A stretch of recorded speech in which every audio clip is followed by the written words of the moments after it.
Good morning and good afternoon, everyone. The first half of 2021 earnings results conference call is now underway. My name is Bethany, and I will be coordinating your call for you today. If you would like to register to ask a question, please press star followed by 1 on your telephone keypad at any time. I now have the pleasure of handing the floor over to your host, Ahmed Hazem from EFG Hermes Research. Ahmed, over to you. Thank you, Bethany. Good morning and good evening, ladies and gentlemen. Hope everyone is staying safe and healthy. This is Ahmed Hazem from EFG Hermes Research. We are pleased to welcome you all today to Nakilat's first half 2021 results conference call. We have with us on the line Mr. Hani Abu Akhir, CFO of Nakilat, and Mr. Fotios Zeritis, Head of Investor Relations. First off, I'd like to congratulate management for a very solid set of results and now hand over the call to Fotios. Please go ahead. Thank you, Ahmed. Good afternoon, everyone, and welcome to Nakilat's first half of 2021 conference call. For your convenience, the transcript of this call and presentation will be available on company's investor relations section of our website. As a reminder, this conference call is being recorded. Many of our remarks contain forward-looking statements, and for factors that cause actual results to differ materially from these forward-looking statements, please refer to the slide 2 of Investor Relations presentation. In addition, some of our remarks contain non-IFRS financial measures. A reconciliation of this is included in the note of this presentation. Nakilat CFO Hani Abu Akhir will begin today's call with a discussion of company's highlights and followed by a brief discussion of group earning results. After, I will give you an overview of LNG shipping market. And finally, Nakilat CFO Hani Abu Akhir will walk you through the company's business outlook. We will then be happy to address any of your questions. Now, I would like to hand it over to the CFO of Nakilat, Mr. Hani Abu Akhir. Hani, please go ahead. Thank you, Fotios, and welcome all to our Nakilat semi-annual earning results presentation for 2021. I hope all of you and your families are staying safe and you follow up precautionary measures against COVID-19. Once again, before we get into our results, we will take this moment to say thank you for our seafarer, shore-based staff for their extraordinary dedication to maintain our business continuity and resilience during these challenging moments so we can bring cleaner energy to the world without any delay or disruption. Now, I will turn to slide 8 and 9 of the presentation. And despite of the COVID-19 pandemic challenges, I'm pleased to announce that we have reported a profit of 636 million Qatari riyal for the first half of 2021, which is reflect a 15.6% increase compared to the same period in 2020, which was effectively supported by streamlining our expenses and creating additional savings to ensure our sustainable return to our shareholders. You guys can see specifically our Nakilat G&A and operating expenses has decreased by 18.6% and 2.4% respectively compared to the same period in 2020 due to Nakilat management emphasis on cost rationalization, structure, and economy of scales. All of the above emphasize Nakilat's ability to deliver the required and sustainable return and cash flow during any cycle of an LNG shipping market. Also, we can see that Nakilat EBITDA has reached 1.6 billion in H1, and also we can see that our current ratio is standing out at 1.3, and our return on equity is close to 12.7%. And this is again due to our strategy to optimize utilization of our fleet and our continuous effort to cost savings, which will benefit our stakeholders. Now, let me hand it back to Fotios to take you through an overview of the LNG shipping market. So, Fotios, if you can please take it from there. Thank you so much, Hani. Hello, everyone. I will give you a brief update on the LNG shipping market. The market participants retain their positive long-term outlook on LNG as its shares has been a rise on the in the energy mix for the most economies under their decarbonization goals. According to Drewry, the LNG imports for the top 5 Asian countries grew up by 12% in the first half 2021 due to the harsh winter season which depleted their gas storages, second, lower nuclear output, and third, an increase in the coal to gas switch. Specifically, China's and Japan's LNG imports in the first half 2021 were up 26 and 9% from 2020 respectively. In the first half of 2021, the global LNG exports have been increased 15% year on year. LNG shipping will also benefit from this positive LNG trade outlook as it translates to a rise in LNG shipping demand. Drewry projects the LNG shipping ton-of-mile demand to increase at cargo of 8.1% by 2026. Now if you turn to the slide of 7 to 8 in our presentation, according to Poten, the current spot charter rates for modern two-stroke tonnage is approximately $90,000 per day, $75,000 per day for DFDs, and $60,000 per day for steams.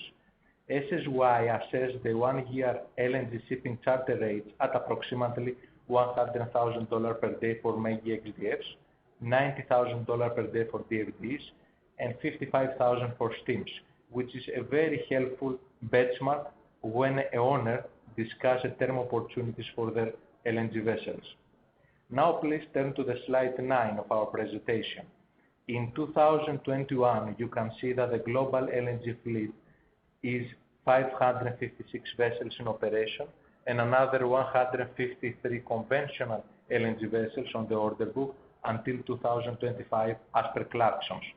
This implies an increase of 28% of the total LNG fleet in terms of number of conventional LNG vessels as of July 2021. Currently, the LNG shipping market is enjoying a counter-seasonal strength for numerous reasons, particularly due to the fundamental LNG demand. The long-term fundamentals of global LNG shipping are healthy, which would be beneficial for Nakilat due to the fact that our core competency is around the transportation of LNG. Now, I would like to hand it back to Mr. Hani Abouaker, our CFO, to give you an insight in Nakilat's business outlook. Hani, please go ahead. Thank you, Fotios, for the brief.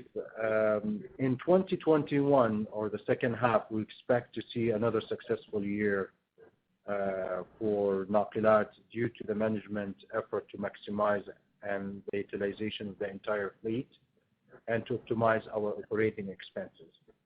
So in the second half, we expect to receive our third new build jointly owned LNG carrier under Nakilat's commercial and technical management. In addition, we're closely working to make sure that we optimize all our costs with the shipyard team and to mitigate any sort of adverse exposure of this segment. In addition, we are continuously working and screening the global LNG shipping market to identify attractive business opportunities which will add value to our company and shareholders.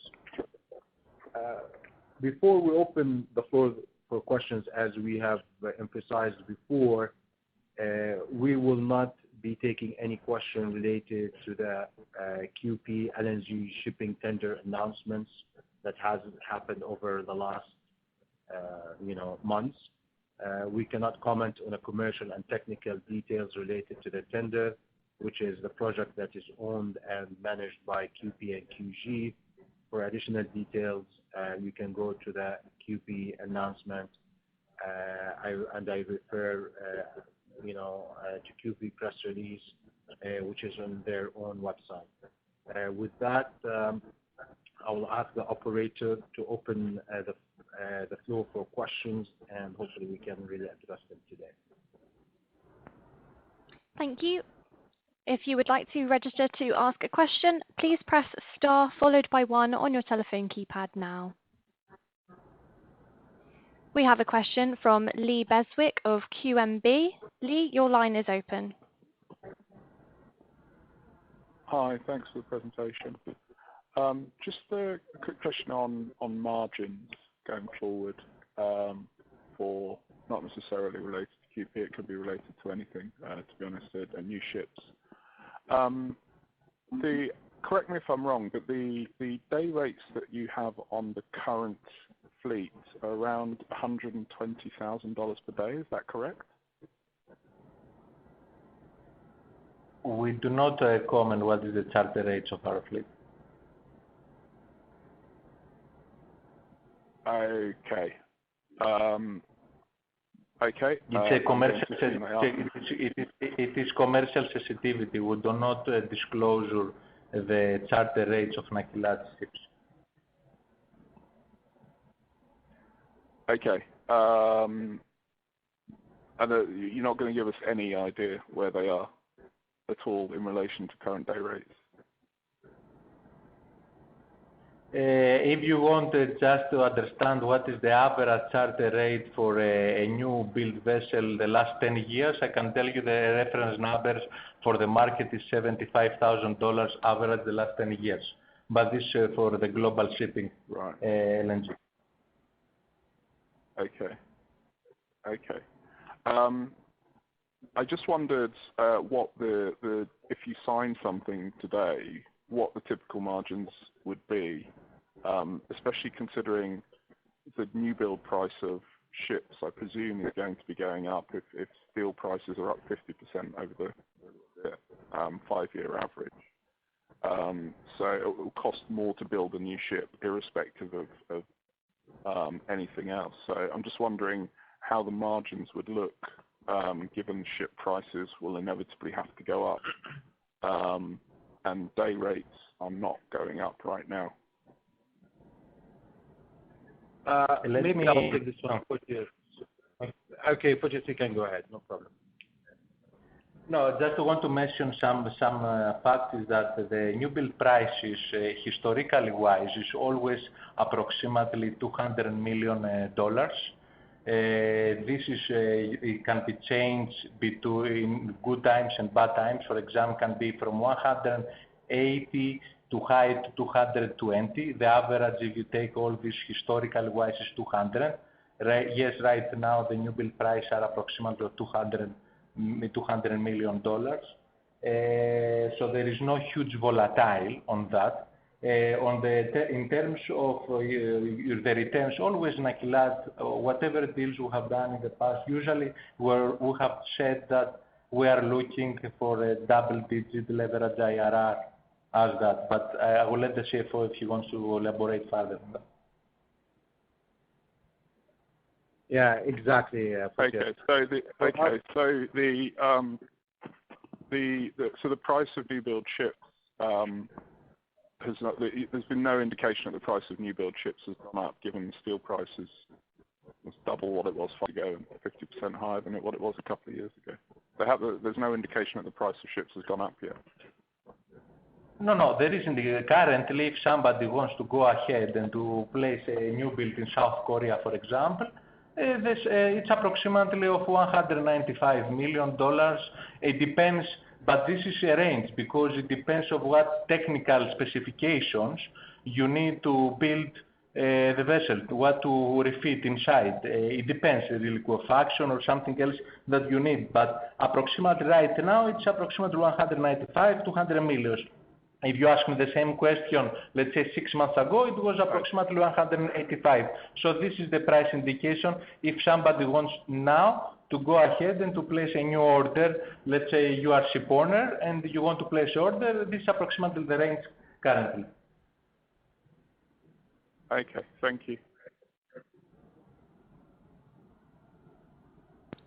Another reminder to participants to press star followed by 1 to ask a question. The next question comes from Ashanti Gupta from Dre. Ashanti, please go ahead. Hi, Fotios and Hani. I wanted to know about how your LPG ships are, earnings have been, and what is your outlook for LPG in general? And I have a follow-up question as well, not related to LPG, but to steam turbine vessels Like recently we have seen EEXI regulations. I think they are going to come. So how do you see adherence to these regulations? Yeah, that's all from my side. Thank you. Okay, I can take this question. Regarding the LPG, as you know, Nakilat owns only 4 LPG carriers, which means that we have, well, let's say, minor exposure or LPG relative to LNG. As you know, for example, the approximate VLGC rates in 2020 was $46,000 average-wise. And currently it has been dropped due to seasonality. But the average for the first year of 2021, the market for VLGC is approximately 40,000, 38,000. The current fleet order book remains at reasonable levels and supports the VLGC market in the medium-long term. So looking to the future, the market participants, what's expected is actually optimistic, but as you know, the LPG is more volatile market than the LNG, who has the majority of the contracts of LNG are more term or long term. This is my answer regarding the LPG. Regarding EEXI, what I want to tell you is that Nakilat always comply with the new regulation of IMO.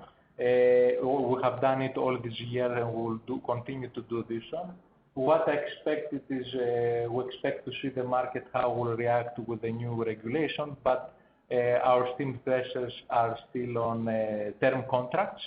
But we expect to see, let's say, to see how the market will react, how they will comply main ship owners, but for sure for Nakilat side, we will comply on IMO. This is what we can say, what we can do always. I hope I answered your question. Yeah, thanks.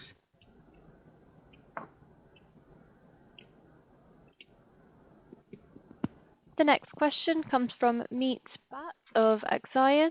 Meet, your line is open. Hi, thanks for the opportunity. I just have only one question. So can you give us some sense of why was there a decline in the JV income in Q2 compared to Q1 21? So if you can give us a sense of that. Yeah, I will take this one, Qutiyat. We just had one-time charge in the shipyard entity for a legacy cost, and we took it in our Q2. So we should really expect Q3 to normalize in line with the Q1, and hopefully it will be even better than Q1 due to the fact that actually operationally the shipyard entities have performed very well, but just we took this one-time charge that makes the difference. So we should really expect Q3 to be stronger, better than Q2, but not only that, but also better than even a Q1 for the joint venture. I hope I answered the question. Yes. So should we expect any reversal in this in the charge which you have taken, or will it be there on the books? No, it will continue to be there in the books. We as a company have looked at this potential cost, and we made a prudent decision to take that charge. However, we believe in a Q3, when that charge is not being present, due to the fact that the shipyard facility actually from operational point of view, they're doing very well. So you will start to see a way better results in Q3 than what has been achieved compared to Q1 and Q2 alone by itself. Perfect. Thanks a lot. Thank you.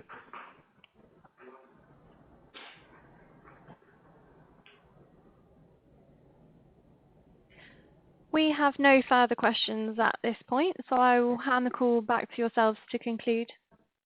We've just had a question come through from Nafez Al-Abbas from Ajij Capital.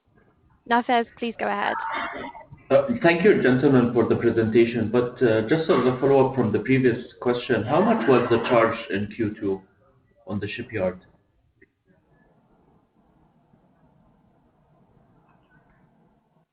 We haven't disclosed it exactly yet, how much the charge, but you should really expect to be, if you really move that charge, it should normalize it with the Q1 results. I see. Thank you. Thank you.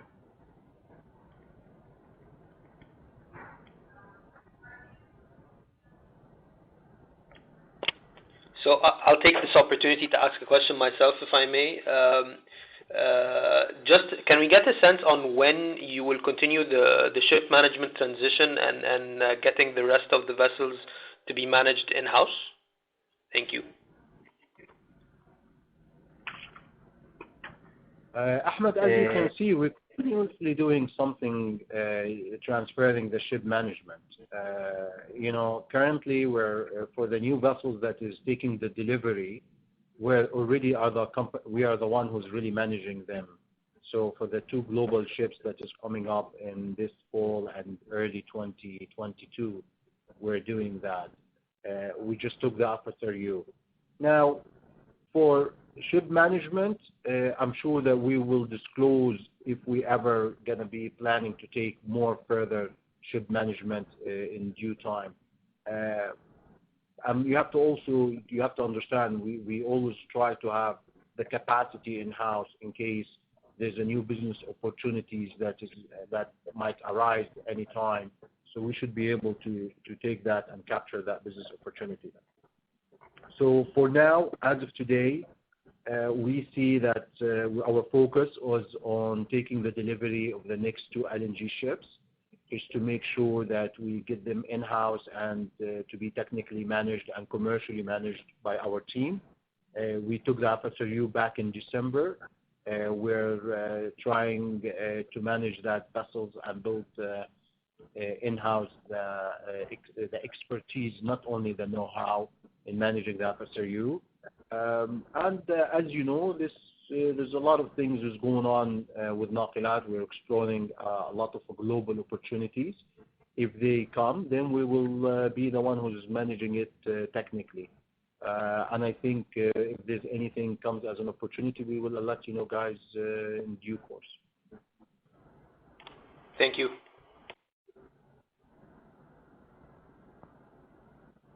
We have another question on the phone line from Maya Boukir from Schroders.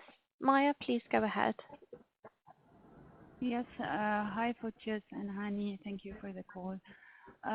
Maybe following up on what you just said, I'd like to understand what would your operational capacity be to take on a big order of vessels. Can you handle, let's say, 10 new vessels at the same time coming from the Qatari supply increase operationally?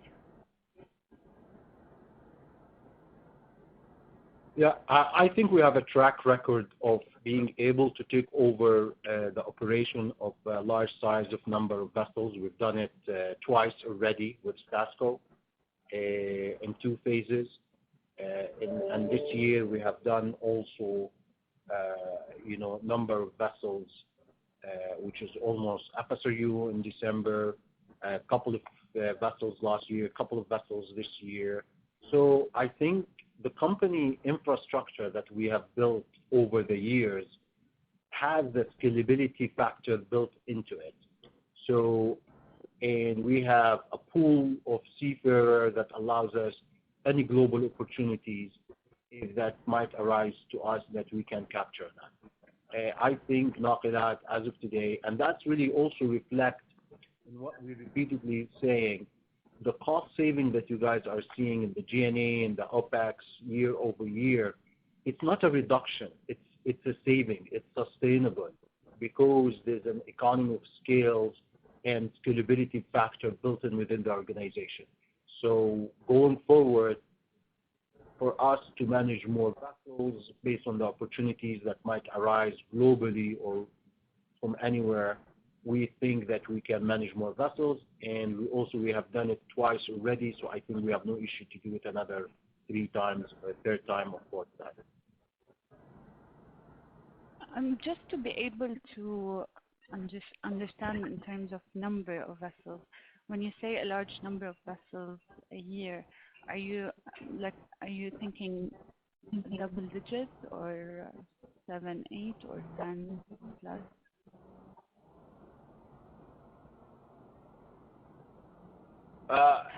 You know, again, it's I'll a very. tell you. Yeah, go ahead.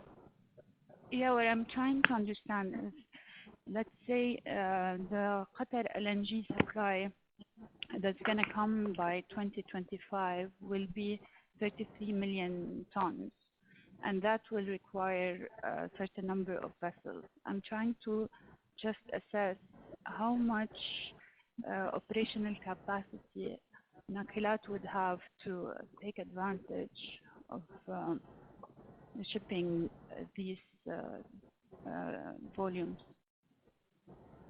Maya, again, we said in my comments, we don't comment on a QP and QG project.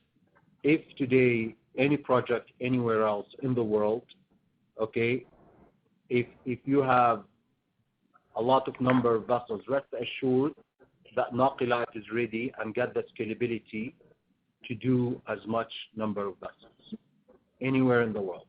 It doesn't matter where it's being located. Again, I don't want to comment on QP or QG because that's something we said we're not commenting on commercially. But for us as a company, as a global leader, as the company who has the largest LNG shipping capacity, I can assure you that we can do large number of vessels. So please, if you have anybody who has globally 10 or 20 vessels that need somebody to really run these vessels, we're happy to do that.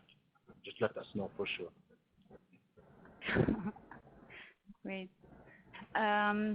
One more question from my end.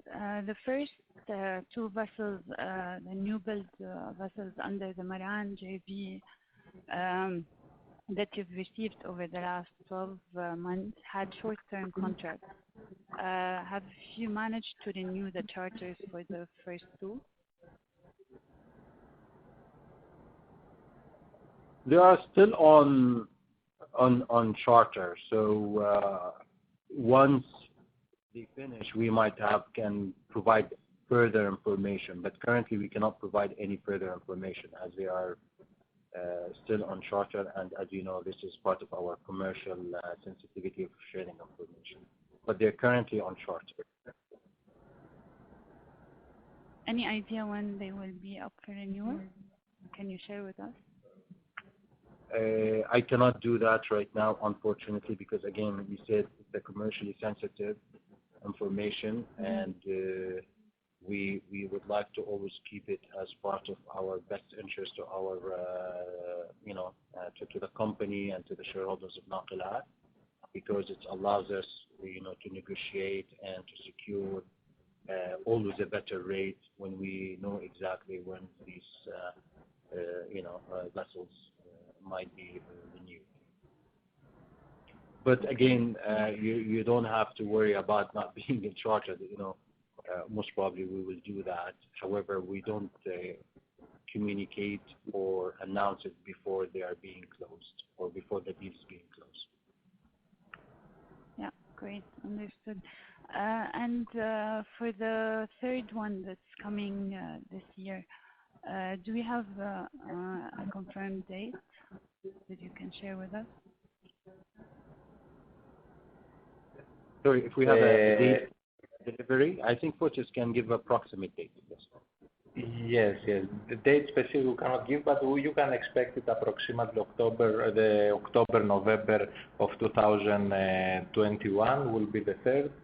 And the last one is expected at the beginning of 2022, January, February. But this is just, we give you a roughly idea. Okay, great. Thank you so much. We have a question registered from Nikhil Arora of Franklin Templeton. Nikhil, please go ahead. Yes, hi, Hani. Hi, Fortius. Thank you so much for the call. Maybe a couple of questions from my side. So First of all, just continuing with the last question that was asked. On a capacity point of view, let's say if you were to expand, would you rather go via the JV route like you have done in the recent past? Or let's say, would you have the capacity to take on more debt on the standalone balance sheet and own that asset 100%?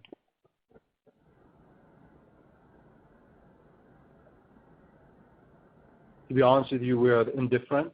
I think our balance sheet is very strong. People appreciate the Naqilat story. People appreciate the contract that backs the Naqilat story, and that's why we have bonds that is best rated in the world in the shipping segment. So if we have decided to expand through the joint venture or standalone, our balance sheet, our contracts should always give us the right support to secure the cost of funding that we need for any project.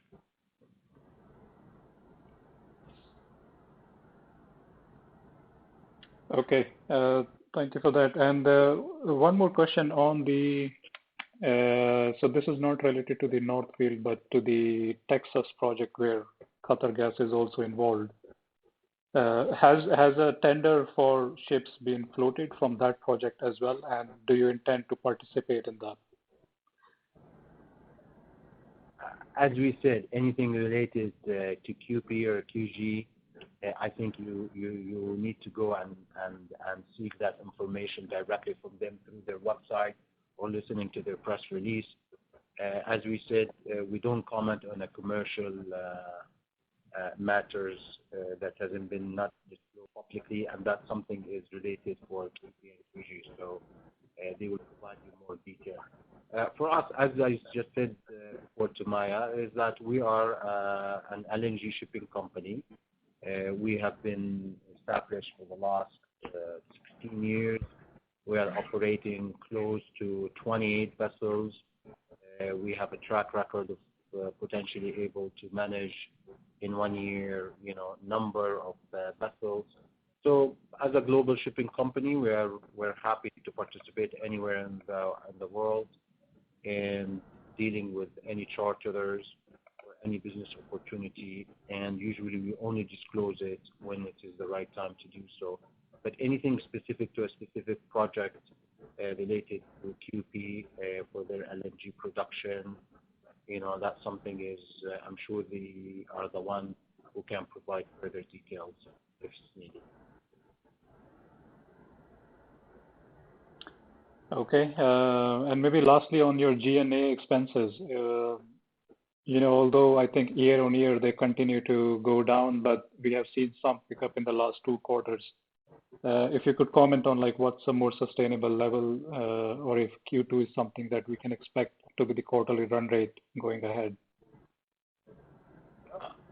I think you have to understand, last year we had 30% or 28% drop. This year we had 18%. But these levels is supposed to be more or less sustainable. As I just said, these are not about cost reduction. These are about scalability factor. It's about us doing cost savings. It's about us leveraging the economy of scales of the company with the number of vessels that we are managing.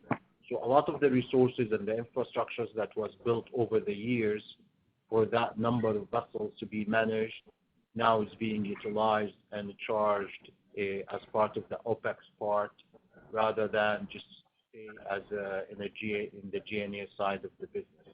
So I'm very comfortable that this level is sustainable. Maybe going forward will be in the same that level or with a minor increase due to inflation factor. But as we can see with these current levels, I think we're almost tracking, 30-40% down compared to the last 3 years, for instance. So, but I see these things are sustainable levels that we can see or to be at least for the next 1 or 2 years. And if we have more vessels to be managed in the future, and we have further number of vessels increase, maybe that number will be even further optimized. Okay. Thank you.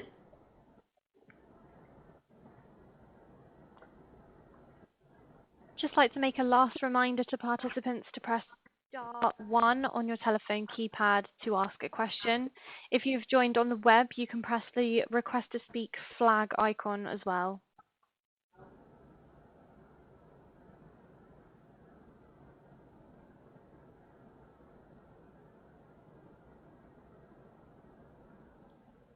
We don't appear to be having any more questions coming through, so I'll hand it back for you to conclude.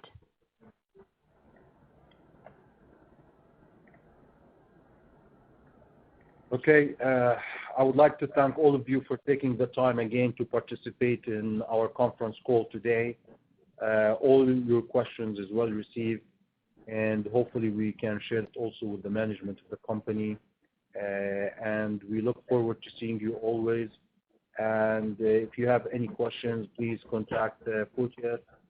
He's always happy and maybe can provide further details if you guys require it or need it. Fotios, I just leave it from here with you. Thank you so much, guys, for your attention to participate in our call. Always happy to hear your feedback. Have a great day and take care of yourself and stay safe. Thank you very much. Bye-bye. Thank you, Hani. Thank you, Mr. Hani. Thank you, Fotios. Thank you, everyone, for attending. Have a good day. This concludes today's conference call. Thank you very much for joining. You may now disconnect your lines.